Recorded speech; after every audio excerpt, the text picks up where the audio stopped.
আসসালামু আলাইকুম। গতকাল আমি খালেদা জিয়ার অসুস্থতার উপর একটা ইউটিউব চ্যানেল একটা ভিডিও রেকর্ড করেছি।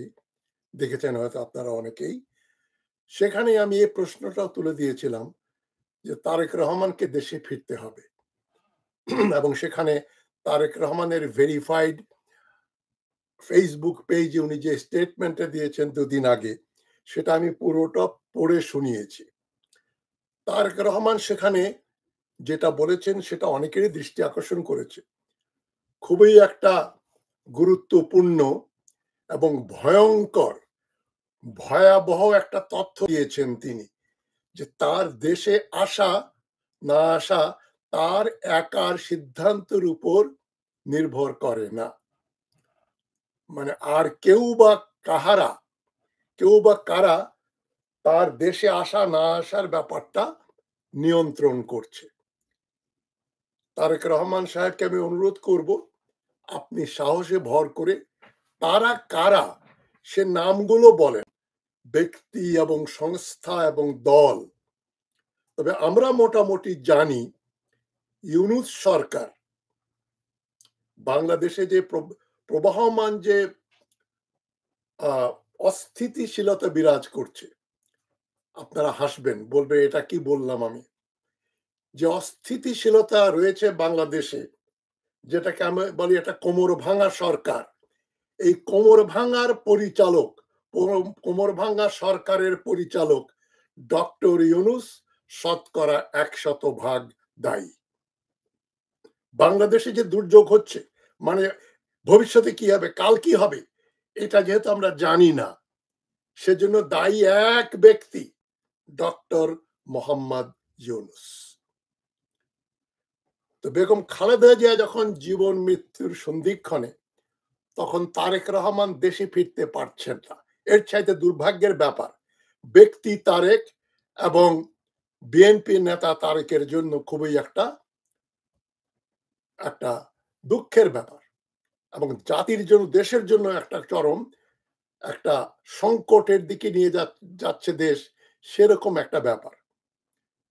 এখন এটা কি সত্যি আইনি জটিলতা, নাকি এর পেছনে আছে আরো বড় কোন রাজনৈতিক অঙ্ক?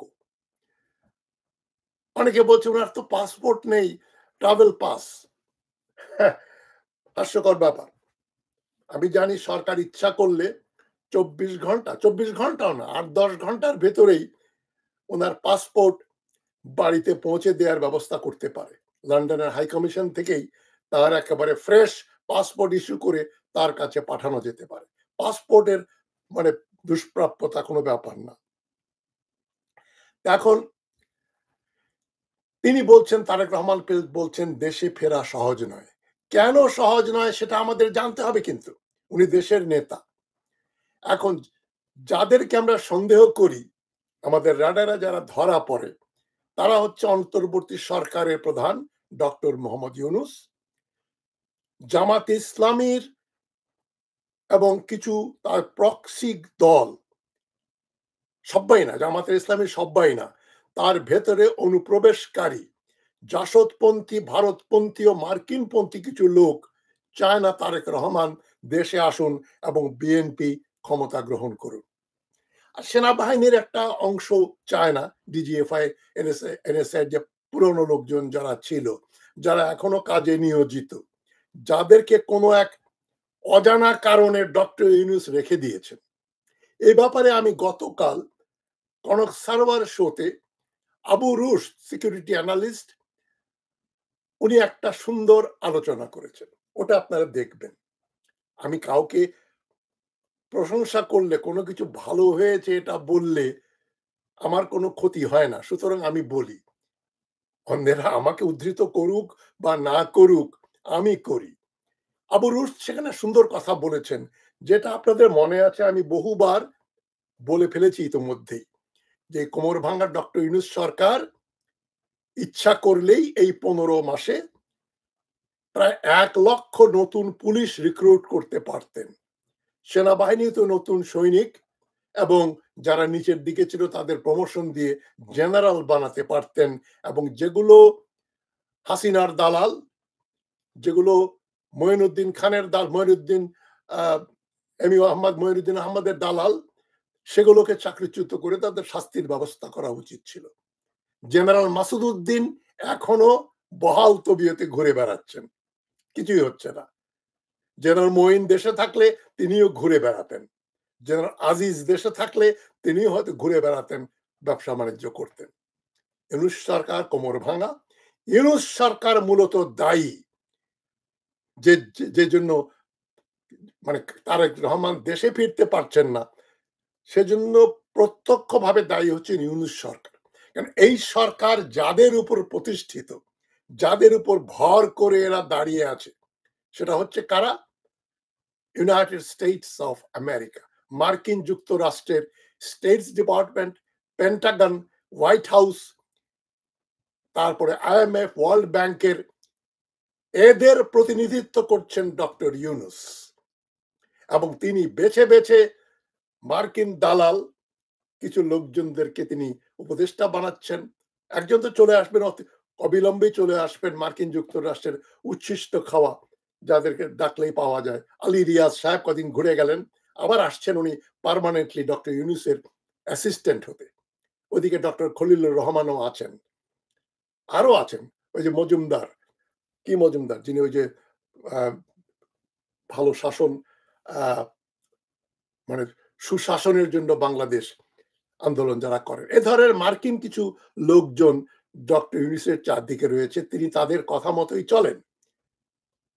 তো এখন মার্কিন যুক্তরাষ্ট্রে যে অঞ্চলে যে প্রয়োজন, বাংলাদেশকে প্রয়োজন, সেটা আমি বহুবার বলেছি, অনেকের কান দিয়ে গেছে, অনেকে পাত্তা দেননি। আরাকান, আরাকান, আরাকান এ চীনের প্রভাব শেষ করে দিয়ে আরাকানটাকে স্বাধীন একটা রাষ্ট্র করার পরিকল্পনা।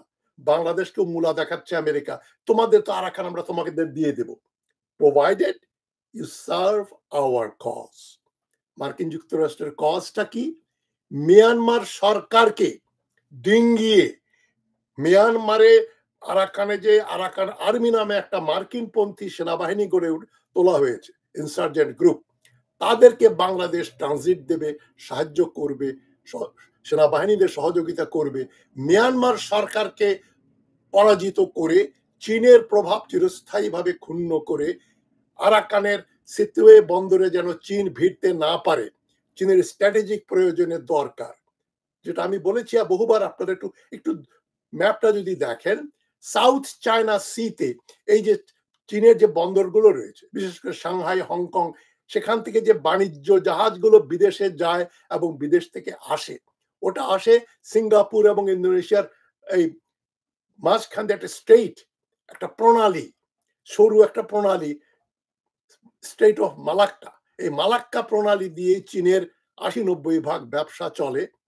আর ওইদিকে পাকিস্তানের গোয়াদর বন্দর, যেখান দিয়ে তারা পাকিস্তানের ভেতর দিয়ে কারাকোরাম হাইওয়ে নামে রাস্তা করেছে, তারা সিনজিয়াং এ চলে যায় পণ্যবাহী ট্রাক, চীন থেকে গোয়াদর বন্দরে যায় এবং গোয়াদর বন্দর থেকে সিনজিয়াং এ যায়। তার সবচাইতে আরেকটা গুরুত্বপূর্ণ আউটলেট দরকার, সি আউটলেট দরকার, সেটা হচ্ছে বঙ্গোপসাগর। সেটা বাংলাদেশের সন্নিকটে চট্টগ্রাম এবং আরাকান অঞ্চলে চীনের উপস্থিতি দরকার চীনের জন্য। সেটা যাতে চীন করতে না পারে, চীন যাতে ব্যবসা বাণিজ্যে পিছিয়ে পড়ে। আমি যেটা বিশ্বাস করি, এই থিওরিটা আমার, অল ওয়ার্স আর ট্রেড ওয়ার্স, পৃথিবীর সকল যুদ্ধই বাণিজ্য যুদ্ধ। ক্রুসেডস থেকে শুরু করে প্রথম মহাযুদ্ধ, দ্বিতীয় মহাযুদ্ধ, ভিয়েতনাম যুদ্ধ, আফগানিস্তান, তালেবান যুদ্ধ, যত রকম যুদ্ধ হয় পৃথিবীতে, তার মূল কারণ হচ্ছে ব্যবসা বাণিজ্য, ট্রেড রুট, র ম্যাটেরিয়াল, মার্কেট, এগুলো কারা কন্ট্রোল করবে। চীন যেন বঙ্গোপসাগরে ঢুকতে না পারে, সেজন্য আমেরিকা মরিয়া হয়ে গেছে। এবং এই মাসের ২৫ তারিখে মার্কিন দালাল কাতারের রাজধানী দোহাতে একটা গোপন সম্মেলন হলো।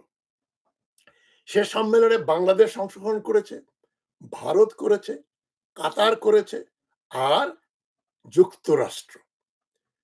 যুক্তরাষ্ট্র, ভারত, কাতার এবং বাংলাদেশ মিলে একটা ষড়যন্ত্র হয়েছে।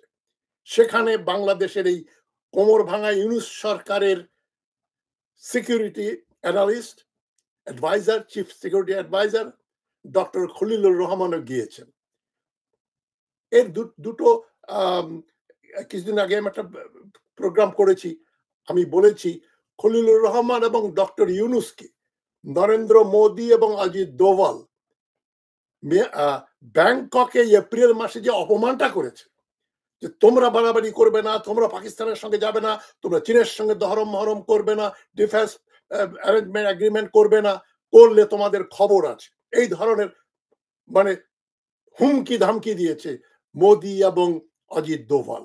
আমি বলেছিলাম এই যে খলিলুর রহমান যখন দিল্লি গেলেন কদিন আগে, কলম্বো সিকিউরিটি কনক্লেভের আলোচনায়, আমি বলেন কোনো গুরুত্বপূর্ণ না, উনি তো গেলেন অজিত দোভালকে খুশি করার জন্য। ভারত এবং মার্কিন যুক্তরাষ্ট্রের লবণ নুন খেয়ে গুণ গাচ্ছেন ডক্টর খলিলুর রহমান, তিনি গেলেন কাতার। ব্যাপারটা কিন্তু খুবই গুরুত্বপূর্ণ, এবং এই তারেক রহমানের আসা না আসা তা কিন্তু ওই অজিত দোভাল এবং মার্কিন যুক্তরাষ্ট্র এবং ইউনূস সরকার কি চায় তার উপর নির্ভর করে। আপাত দৃষ্টিতে আপনারা দেখবেন ডক্টর ইউনূসের যে আদালত, কোর্ট, তারা শেখ হাসিনা এবং আসাদুজ্জামান কামালকে ফাঁসির আদেশ দিয়েছে। এটা জেনে অনেকে খুব উৎফুল্ল। হ্যাঁ, ইউনূস সরকার কিন্তু খুবই নিরপেক্ষ এবং তারা আওয়ামী লীগকে একজোট নেবে। আর দোহাতে যে আলোচনা হলো তার মূল পয়েন্টগুলো কি জানেন?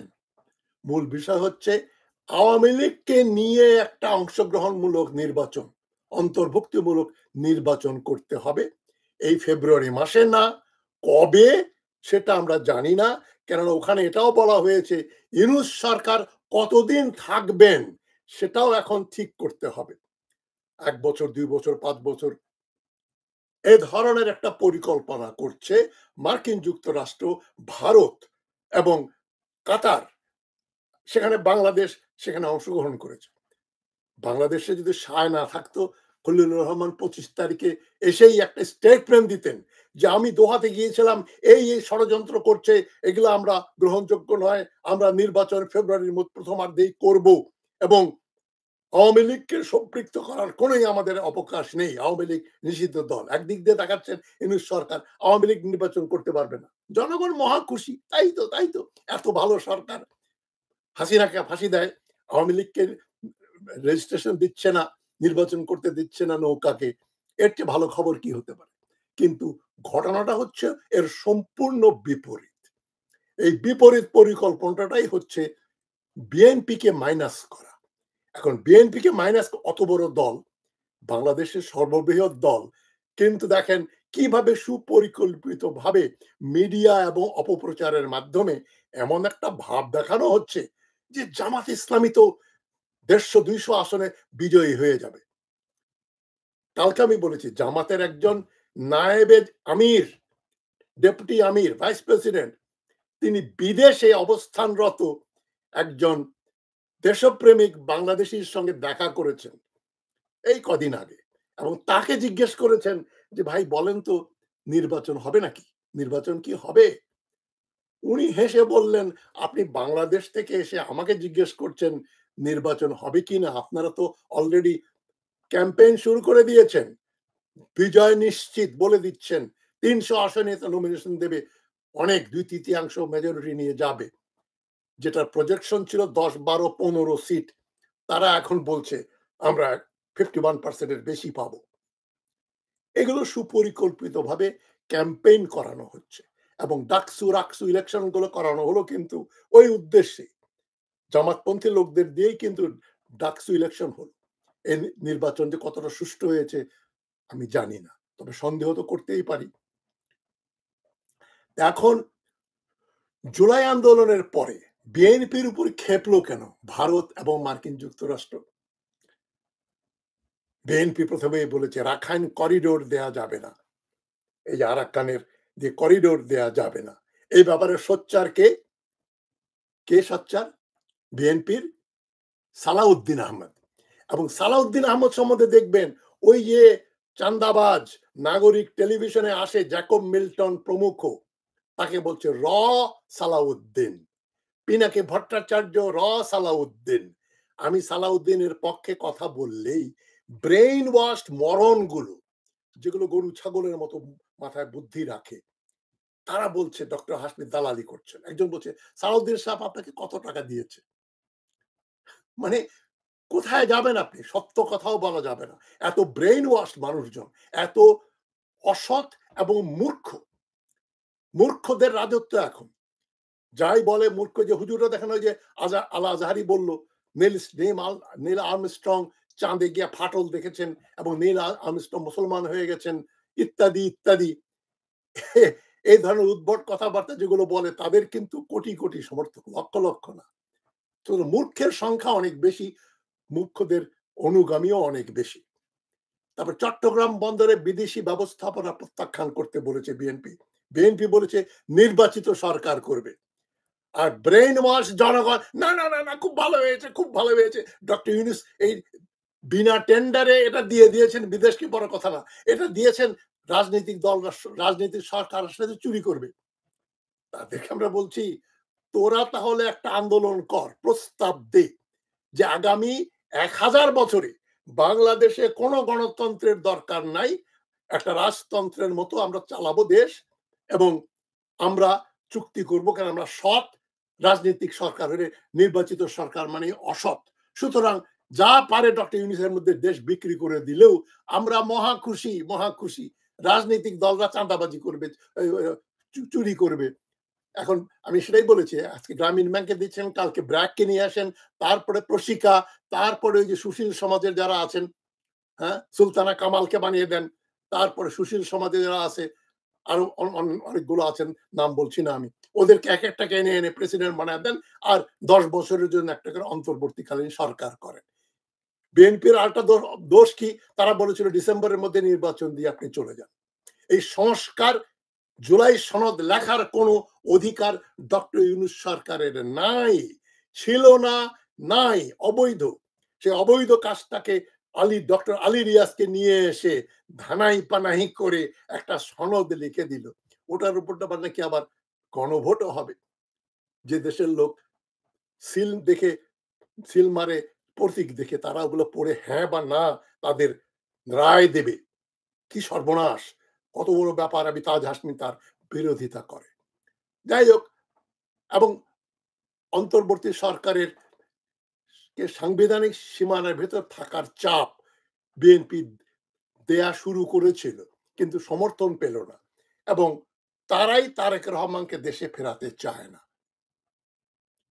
সুতরাং জামাত ইসলামী হঠাৎ করে মূল ধারার একটা দল হয়ে গেল, যারা নর্মালি নির্বাচন করলে 4-5টার বেশি সিট পেত না, যারা বিএনপির ধানের শীষ মার্কা ধরে যারা জিতলো, ভোট পেত।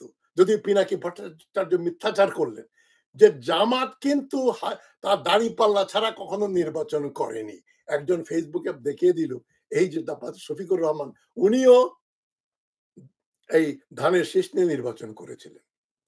যাই হোক, এখন কিছু নতুন ইসলামী দল, ইসলামী চিন্তাবিদ, তারা পশ্চিমা দালালি করছেন পরোক্ষভাবে, না বুঝে অথবা বুঝে। শুধু অন্তর্বর্তী সরকারের দুর্নীতির প্রশ্ন তোলা হয় না, তোলা যায় না। জামাত ঘনিষ্ঠ লোকজন সরকারের রন্ধ্রে রন্ধ্রে, হাসিনা পন্থীরা পুলিশ, ডিজিএফআই, এনএসআই এবং সর্বত্র এখনো বিরাজমান। ডক্টর ইউনূস বড় বড় উড়িক্ষা আপনাদের সরাতে পারেন নাই। বিভিন্ন চাপের ফলে রিলাক্টেন্টলি এই যে কয়েকজন জেনারেলকে দায়ী করা হচ্ছে জুলাই হত্যার জন্য, তাদেরকে এয়ার কন্ডিশনে আনা হচ্ছে, নেওয়া হচ্ছে, এবং এদেরকেও ডক্টর ইউনূস সাহেব মাফ করে দেবেন। ডক্টর ইউনূস যদি সত্যি যারা মানুষ হত্যা করেছে, জনগণের শত্রু, সেটা যদি ডক্টর ইউনূস তাদের বিচার করতেন, আমি আবার বলছি, ওসি প্রদীপের বিচার হয়ে যেত। ওসি প্রদীপ ছোটখাটো ব্যাপার না, ভারতের সঙ্গে, রয়ের সঙ্গে সম্পৃক্ত একজনকে টাঙ্গাতে ডক্টর ইউনূসের হাঁটু কাঁপে। কেন কাঁপে? কেননা তিনি তাদের জন্যই ক্ষমতায় বসেছেন। বিশেষ করে মার্কিন যুক্তরাষ্ট্র কিছু ভারত বিরোধী কথাবার্তা বললে লোকে খায় এবং সেটা ডক্টর ইউনূস সুকৌশলে খাওয়াচ্ছেন। ডক্টর ইউনূসের কোনো দেশপ্রেমের কোনো লেশমাত্রা নেই। তিনি রাজনীতি বোঝেনও না, বুঝতেও চান না এবং রাজনৈতিকভাবে তিনি দেশকে পরিচালনাও করছেন না। এটা একটা বিপ্লব উত্তর সরকার, সেটাও উনি বোঝেন না, আমি বহুবার বলেছি। সুতরাং আমি মনে করি এই ফেব্রুয়ারি মাসে কোনো নির্বাচন হচ্ছে না। প্রথমে শোনা যাচ্ছিল ডিসেম্বরের প্রথমার্ধেই তারা তফসিল ঘোষণা করবে। এখন বলছে দ্বিতীয়ার্ধে করবে। আবু রুশ সুন্দর বলেছেন কনক সার্ভার শোতে যে দ্বিতীয়ার্ধে তো 16ই ডিসেম্বর বিজয় দিবস, ছুটি-মুটি থাকবে, টেলিফোন, তারপরে কখন করবে? এই 2 মাসের পরে বলে সময় হচ্ছে না, আমরা এটা মার্চ মাসে নিয়ে যাই। মার্চ আসা ফেব্রুয়ারি মাসে তখন বলবে না, না মার্চে না, আমরা এটা জুন মাসে করব। জুন মাসে বলছে বন্যা-টন্যা হয় দেশে, আমরা সেপ্টেম্বরে যাব। এর মধ্যে একটা কিছু গন্ডগোল লাগবে, মারামারি লাগবে, খুনাখুনি লাগবে। ১ বছরের জন্য জরুরি, ২ বছরের জন্য জরুরি অবস্থা দেবে। দিয়ে বলবে ২০২৯ সালেই আমরা নির্বাচন করব। তারপরে ৩০-৩২ ইউনূস সাহেব হয়তো চলে যাবেন, আরেক ইউনূস সাহেব আসবেন। এভাবেই পরিকল্পনাটা করা হচ্ছে। এবং উনি যে টেন্ডার ছাড়া বন্দর দিয়ে দিলেন, এটাকে লোকে বাহবা বলছে। এটাই ব্রেইন ওয়াশের সবচেয়ে ব্যাপার। করিডোর দিতে হবে ভারতকে, ভারতকে ট্রানজিট রাখতে হবে, বন্দর দিতে হবে বিদেশিদেরকে এবং একটা দুর্বল কেন্দ্রীয় সরকার গঠন করতে হবে। এবং আশেপাশের দেশগুলো অস্থিরতা রয়েছে। মিয়ানমারে যুদ্ধ হচ্ছে, শ্রীলঙ্কা, নেপালে সাম্প্রতিক অস্থিরতা দেখলাম, পাকিস্তানে ইমরান খানের মৃত্যুর গুজব রটানো হচ্ছে। তারা দেখছে যে মার্কিন বিরোধীদের বিরুদ্ধে কথা বললে কি হয়, ইমরান খান নেই, এই কথা বললে কি রিয়াকশন হয়। তো মার্কিন যুক্তরাষ্ট্র দেখেছে, আপনার পাকিস্তানের সরকারও দেখেছে, শাহবাজ শরীফও দেখলো যে ইমরান খানকে মেরে ফেললে বিপদ হবে। সুতরাং বাংলাদেশের রাজনৈতিক শূন্যতা কি কোনো আকস্মিক ব্যাপার নাকি পরিকল্পিত? এটা পরিকল্পিত শূন্যতা সৃষ্টি করে হয়েছে। এই পরিকল্পিত যদি হয়, লাভবান কারা? মার্কিন ভারতীয় লবি। ভারতীয় মার্কিন লবি কিন্তু আওয়ামী লীগকে মাঠে নামাতে চাচ্ছে এবং সেই মিটিং এ গেলেন খলিলুর রহমান দোহাতে। ফিরে এসে বললেন না। কেন বললেন না? দাল মে কুছ কালা হ্যায়।